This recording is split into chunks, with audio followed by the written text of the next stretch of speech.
in action. So I want to turn now to the question that Anne asked about, well, what is within our control? So we actually have quite a bit that we can control. Whether you're a leader or an individual contributor, your behavior and your actions do matter. While we all have good intentions, we aren't judged by our intentions. We're judged by our behaviors, and we're judged by the actions we take or the lack of action, or even the action we don't take, we're judged by. And so what you do have control over right now is what you do, how you act, and even how you react. This is a great time for out-of-the-box thinking and out-of-the-box action. I heard about this great story. It was a head office employee who supports retail stores. And of course, you know, I know in our country, all the retail stores are closed. And I know in a number of states, the same thing is happening. Non-essential businesses are closed.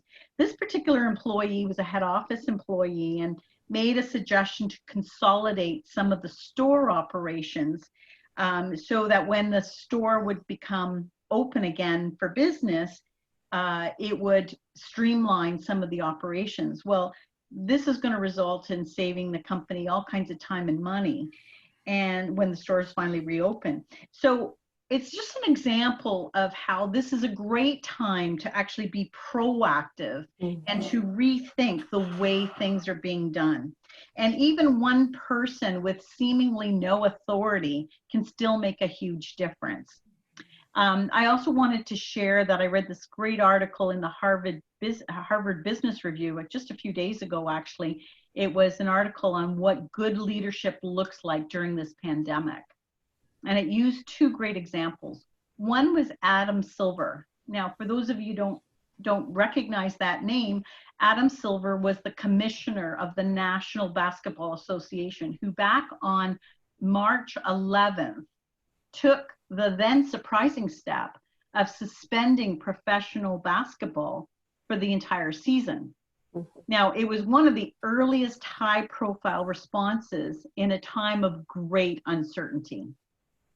And his decisive action, before governments began restricting public gatherings, it set off a chain of events that resulted in millions of fans now avoiding potential exposure to the COVID virus. And in addition, created a ripple effect because the National Hockey League and Major League Baseball and other sports leagues all halted their operations shortly after. I remember that. That's right. So it's a great leadership example. And so the thing is, during this time, it's figuring out what you have control over, what specific activities you can take, you can change, you can improve upon. It will give you a great sense of control. That's number one. Number two, what you say, not only what you verbalize to others, but also what you say to yourself. In fact, what you say, your inner dialogue is so important. It's so important to censor yourself. And I know Susan will probably be speaking more on the inner dialogue, but our language impacts how we feel.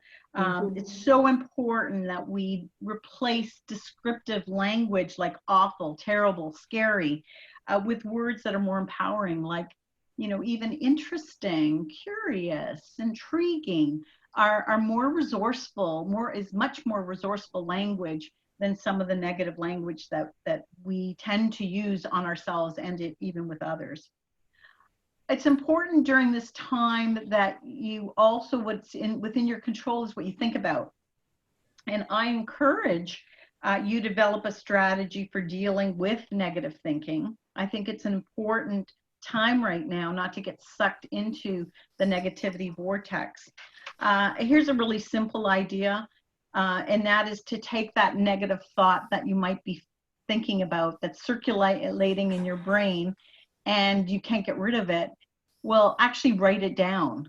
Just imagine writing it down, or actually write it down and then put it into an imaginary box, or an actual box if you want to create a box to put it in, as a way of creating some distance between you and that negative thought. You can go back to that thought at any time. It's not like it goes away, but you can simply use that space now that you've created to move into more positive thoughts or positive actions. And so, ultimately, I believe that, what we think about most is what we bring about. And so it's important that we're impeccable with our thoughts, our beliefs, because they do control our results.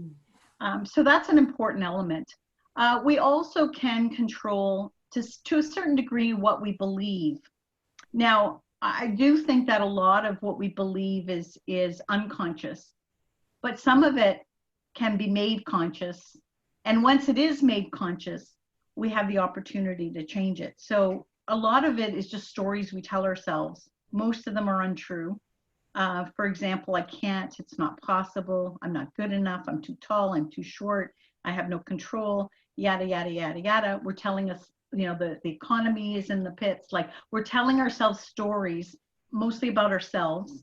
And instead, turn it around and ask yourself, what if I could? What would that look like? What if it were possible? What would that look like? What if I was good enough? What would that look like? What do I have control over? Like, change the story, ask the question that takes us down a path of changing the story. The other thing we control is how we choose to feel.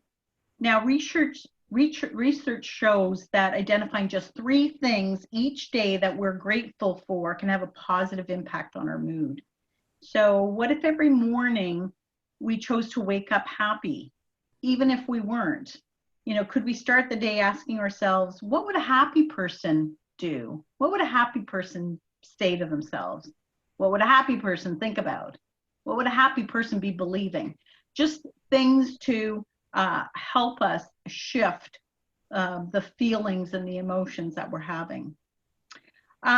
Changes. We have control over what changes we will make. And you can't, as I said earlier, 90% of what's out there we can't change. We don't have control over the economy in terms of what's happening, or how many people are getting sick, or what's happening with our family members. But we can change ourselves. That's probably the only place that we can have some changeover.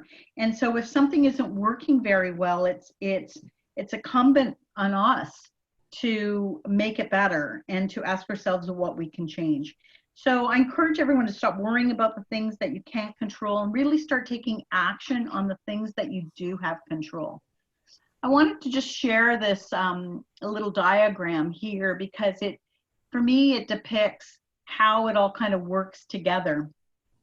If you look at the 4 circles, what you see is, on the left-hand side, you see a circle called experiences results, because that's what most of us want.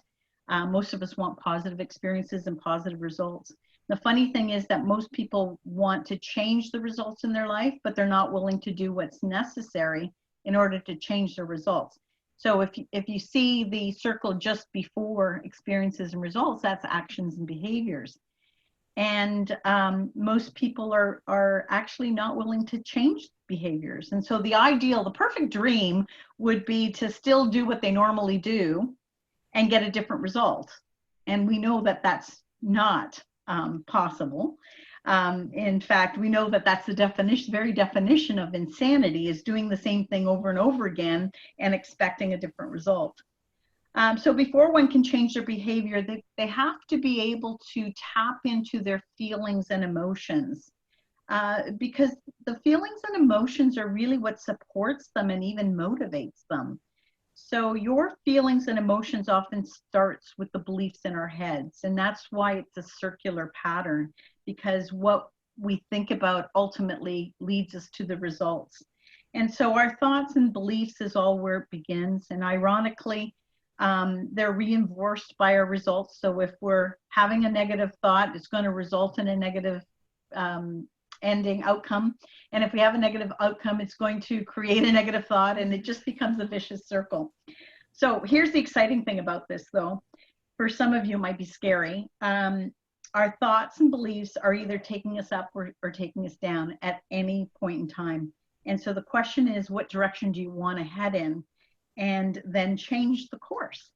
And so it begins by, having a different thought process about and being more supportive for yourself, being more positive.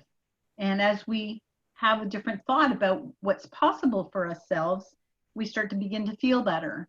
And once we feel better, then we're much more confident about changing strategies, about changing behaviors, about taking action, which leads us to better results, which then reinforces a positive belief system. And so we actually get to choose the direction and our results. So we do have much more control over our situation than we give ourselves credit for.